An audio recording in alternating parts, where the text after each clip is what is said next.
ये आकाशवाणी रायपुर है। प्रादेशिक समाचार बुलेटिन के साथ मैं शशिकांत यादव।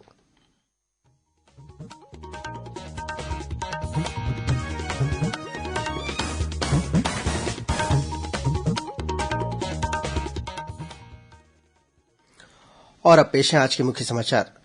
कोरोना संक्रमण के मद्देनजर प्रदेश के जिलों में लॉकडाउन लगाने का अधिकार राज्य सरकार ने कलेक्टरों को दिया। दुर्ग जिले में 6 से 14 अप्रैल तक संपूर्ण लॉकडाउन लगाया गया।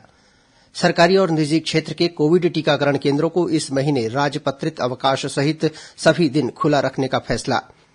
राज्य के स्वास्थ्य मंत्री टीएस सिंहदेव ने केंद्रीय स्वास्थ्य मंत्री को लिखा पत्र। पत्रकारों को भी फ्रंटलाइन वॉरियर मानकर टीकाकरण में प्राथमिकता देने का किया आग्रह।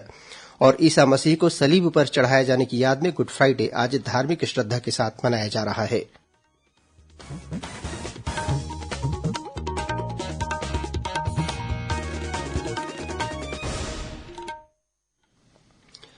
कोविड मरीजों की संख्या फिर से बढ़ रही है, इसलिए सभी श्रोताओं से अपील है कि कोई भी कोताही न बरतें। सभी सुरक्षा उपायों का पालन करें और 45 वर्ष से ऊपर के सभी लोग बेहिचक टीका लगवाएं। सुरक्षित रहें और इन आसान उपायों का पालन करें। कोविड-19 से बचाव और सुरक्षित रहने के 3 उपाय। मास्क लगाएं, 2 गज दूरी है जरूरी, सुरक्षित दूरी रखें, हाथ और मुंह साफ रखें।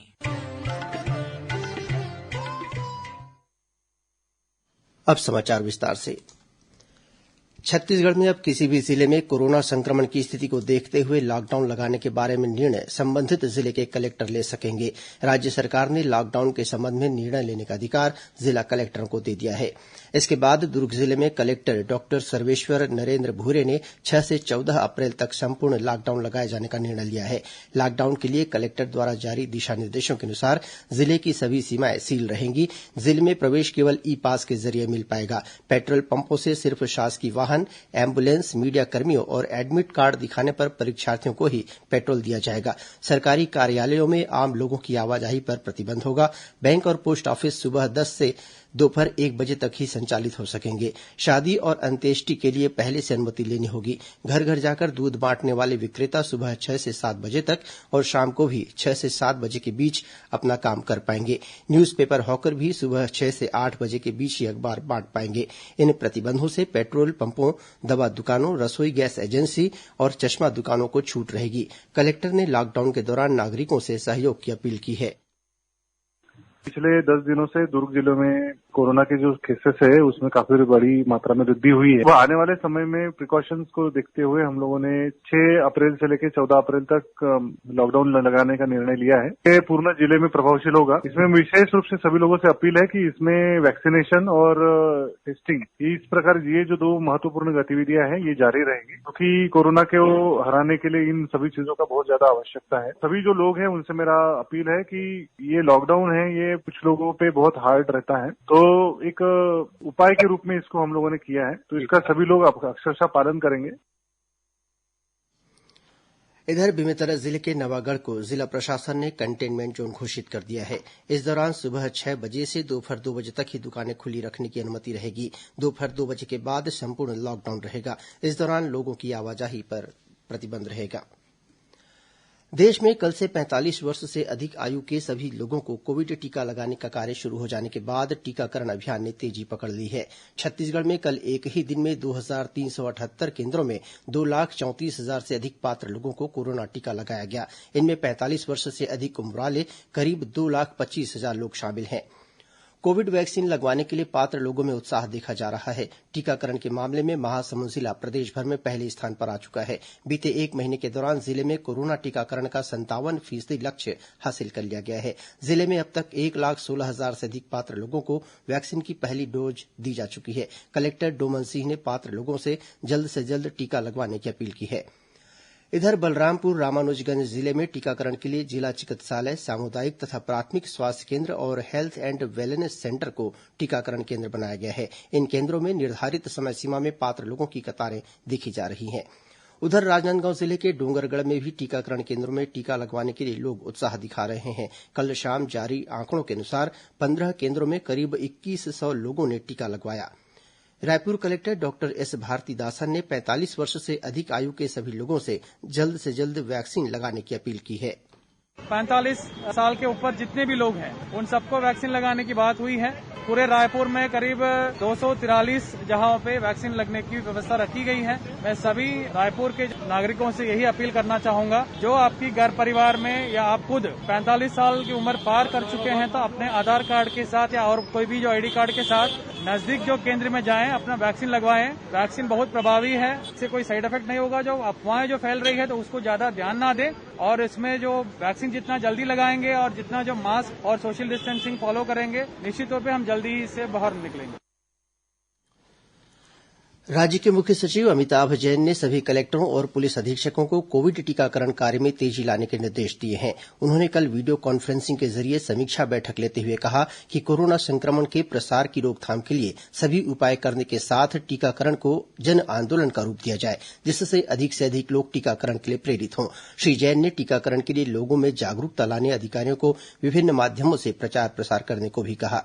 इस बीच राज्य के स्वास्थ्य मंत्री टीएस सिंहदेव ने केंद्रीय स्वास्थ्य मंत्री डॉक्टर हर्षवर्धन को पत्र लिखकर पत्रकारों को भी कोरोना फ्रंटलाइन वॉरियर मानकर टीकाकरण में प्राथमिकता देने का आग्रह किया है। उन्होंने कहा है कि कोरोना संक्रमण काल में इलेक्ट्रॉनिक, प्रिंट और वेब मीडिया के पत्रकारों ने कोरोना की रोकथाम, जांच और टीकाकरण की खबरों को प्रचारित और प्रसारित कर जनहित में अपना महत्वपूर्ण योगदान दिया है। ऐसी स्थिति में पत्रकार और उनके परिवार की सुरक्षा का दायित्व बढ़ जाता है। देश के कोविड टीकाकरण के विस्तार की दिशा में एक महत्वपूर्ण कदम उठाते हुए केंद्र सरकार ने सरकारी और निजी क्षेत्र के कोविड टीकाकरण केंद्रों को इस महीने सप्ताह के सभी दिन खुला रखने का फैसला किया है। केंद्र ने सभी राज्यों और केंद्र शासित प्रदेशों को पत्र लिखकर उनसे कहा है कि वे इन केंद्रों को पूरे महीने सप्ताह के 7 दिन खुला रखें। ये केंद्र राजपत्रित अवकाश भर भी खुले रखे जाएंगे ताकि अधिक से अधिक लोग टीकाकरण की सुविधा का लाभ उठा सकें। देश में टीकाकरण के कार्य की नियमित रूप से निगरानी और समीक्षा की जा रही है और स्थिति को ध्यान में रखते हुए इसमें सुधार के लिए आवश्यक कदम उठाए जा रहे हैं। प्रादेशिक समाचार आप आकाशवाणी रायपुर से सुन रहे हैं। छत्तीसगढ़ की खबरों से है आपका वास्ता और खबरों की विश्वसनीयता से है हमारा वास्ता। आकाशवाणी समाचार रायपुर के प्रादेशिक समाचार बुलेटिन के साथ ही हमारे समसामयिक कार्यक्रम आप रेडियो के अलावा अपने मोबाइल पर भी सुन सकते हैं। आकाशवाणी समाचार फेसबुक, ट्विटर और यूट्यूब पर भी उपलब्ध है। हमारा Facebook page Chhattisgarh news on AIR, Twitter handle CGAIR news और हमारा यूट्यूब चैनल है छत्तीसगढ़ AIR न्यूज। तो अब रेडियो के साथ ही आपके मोबाइल के जरिए भी हम पहुंच रहे हैं आप तक। छत्तीसगढ़ की हर खबर के लिए सुनते रहिए आकाशवाणी समाचार। और अब आगे बढ़ते हैं बाकी के समाचारों की ओर। प्रदेश में कोरोना संक्रमण के मामले लगातार बढ़ रहे हैं। कल प्रदेश में 4,600 से अधिक नए कोरोना संक्रमित मरीज मिले हैं।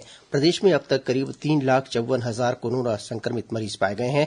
वहीं कल प्रदेश में कोरोना संक्रमण से 25 लोगों की मृत्यु भी हुई है। कोरोना संक्रमण का सबसे अधिक प्रभाव रायपुर और दुर्ग जिले में देखा जा रहा है। रायपुर में कल 1,327 और दुर्ग में 996 कोरोना संक्रमित नए मरीज मिले। इस बीच रायपुर जिले में कोरोना संक्रमण के बढ़ते मामलों को देखते हुए जिला प्रशासन ने 5 शासकीय भवनों का अधिग्रहण कर लिया है। ये भवन है पंडित दीनदयाल उपाध्याय स्मृति स्वास्थ्य और आयुष विश्वविद्यालय, state institute of hotel management, Phundhar स्थित वर्किंग वुमन हॉस्टल, गुढ़ियारी स्थित प्रयास महिला छात्रावास और सड्ढू स्थित प्रयास बालक छात्रावास। इन भवनों को आगामी आदेश तक कोविड केयर सेंटर और आइसोलेशन केंद्र के रूप में उपयोग किया जाएगा। कोरोना संक्रमण के प्रसार को रोकने के लिए विभिन्न जिलों में प्रशासन द्वारा सख्ती भी दिखाई जा रही है। सार्वजनिक स्थानों पर बिना मास्क पहने घूमने वाले लोगों पर 500 रुपये का जुर्माना लगाया जा रहा है।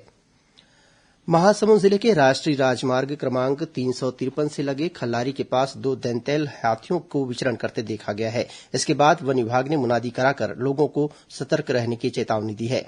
वहीं धमतरी जिले के दुगली गांव में हाथियों ने कई किसानों की धान की फसल को नुकसान पहुंचाया है। हाथियों के विचरण को देखते हुए वन विभाग ने ग्रामीणों को आसपास के जंगलों की ओर नहीं जाने की सलाह दी है। आज गुड फ्राइडे है। इस दिन ईसा मसीह को सलीब पर चढ़ाया गया था। ईसा मसीह ने मानवता के कष्ट को दूर करने के लिए अपने जीवन का बलिदान दिया था। छत्तीसगढ़ सहित देश के विभिन्न गिरजाघरों में कोरोना से बचाव के संबंध में दिशा निर्देशों का पालन करते हुए विशेष प्रार्थना सभाओं का आयोजन किया जा रहा है। इस अवसर पर प्रधानमंत्री नरेन्द्र मोदी ने अपने ट्वीट संदेश में कहा है कि गुड फ्राइडे हमें ईसा मसीह के संघर्षों और बलिदानों की याद दिलाता है। उन्होंने कहा कि ईसा मसीह का जीवन जरूरतमंदों की सेवा और रोगियों को स्वस्थ करने के प्रति समर्पित था। और अब पेश है मौसम का हाल। प्रदेश में उत्तर से हवाएं आ रही हैं, जिसके कारण राज्य के अधिकतम और न्यूनतम तापमान में अगले 3 दिनों तक कोई विशेष परिवर्तन होने की संभावना नहीं है। मौसम विभाग से मिली जानकारी के अनुसार 3 दिनों के बाद अधिकतम तापमान में मामूली वृद्धि को होने के आसार हैं। इस दौरान मौसम शुष्क और आकाश साफ रहने की संभावना है। अब कुछ अन्य खबरें संक्षिप्त में। सिकंदराबाद रेलमंडल के अंतर्गत आने वाले कोल्लूर और पोटकापल्ली रेलवे स्टेशन के बीच विद्युतीकरण का कार्य किए जाने के कारण आगामी 11 से 24 अप्रैल तक दक्षिण पूर्व मध्य रेलवे से चलने वाली कई ट्रेनों का परिचालन रद्द रहेगा।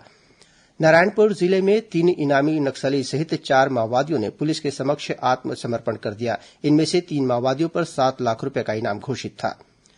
बिलासपुर जिले के तखतपुर विकासखंड के राजाकापा गांव में एक किसान द्वारा कथित रूप से आत्महत्या करने के मामले में कलेक्टर ने संबंधित पटवारी को निलंबित कर दिया है। इस पटवारी के खिलाफ आपराधिक मामला दर्ज कर उसे गिरफ्तार कर लिया गया है। कोरबा शहर के हरदी बाजार पुलिस चौकी के मालखाने में रखे पटाखों में आग लगने से चौकी में रखा सामान जलकर नष्ट हो गया है। बलरामपुर जिले के राजपुर थाना अंतर्गत पावर हाउस के समीप अज्ञात युवक का शव बरामद किया गया है। और बलरामपुर जिले में रामानुजगंज के पलटन घाट में दवाइयों को जलाने का मामला सामने आया है। अंत में मुख्य समाचार एक बार फिर। कोरोना संक्रमण के मद्देनजर प्रदेश के जिलों में लॉकडाउन लगाने का अधिकार राज्य सरकार ने कलेक्टरों को दिया। दुर्ग जिले में 6 से 14 अप्रैल तक संपूर्ण लॉकडाउन लगाया गया। सरकारी और निजी क्षेत्र के कोविड टीकाकरण केन्द्रों को इस महीने राजपत्रित अवकाश सहित सभी दिन खुला रखने का फैसला। राज्य के स्वास्थ्य मंत्री टीएस सिंहदेव ने केंद्रीय स्वास्थ्य मंत्री को लिखा पत्र, पत्रकारों को भी फ्रंटलाइन वॉरियर मानकर टीकाकरण में प्राथमिकता देने का किया आग्रह। और ईसा मसीह को सलीब पर चढ़ाए जाने की याद में गुड फ्राइडे आज धार्मिक श्रद्धा के साथ मनाया जा रहा है। इसी के साथ प्रादेशिक समाचार बुलेटिन समाप्त हुआ। नमस्कार।